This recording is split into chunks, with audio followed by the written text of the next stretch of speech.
Работничките кои се водат како вработени во штипската конфекција Алконтекста се на принуден одмор ги стопираа протестите. Ова решение го донеле откако виделе дека нивниот неколкудневен бојкот во фабричкиот двор не даде никаков резултат. Дополнително ги оптоварува финансискиот аспект. Велат нехумано е работници кои подолго време не зеле плата да плаќаат такси до фабриката која се наоѓа надвор од градот. Последна шанса им се институциите. Никој не контактираше до ден денес од раководството на фирмата. И сега сме во исчекување, значи немаме од овој месец уплатено ни пензиско ни здравствено осигурување. Не знаеме што ќе се случува. Сега е останува на институциите да очекуваме одговорот нив тие да решат.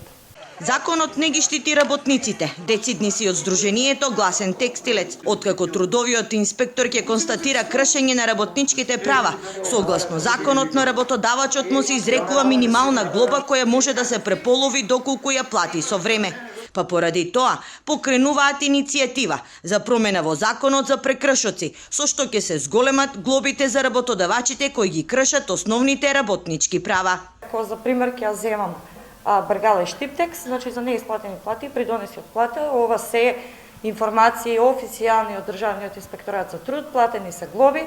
Ако ги платите во рок од 8 дена, тие глоби од 1000 остануваат 500 евра и повторно тој нема како работодавач обврска да ги исплати платите на работниците, единствено може да си ги поваруваат во судска постапка.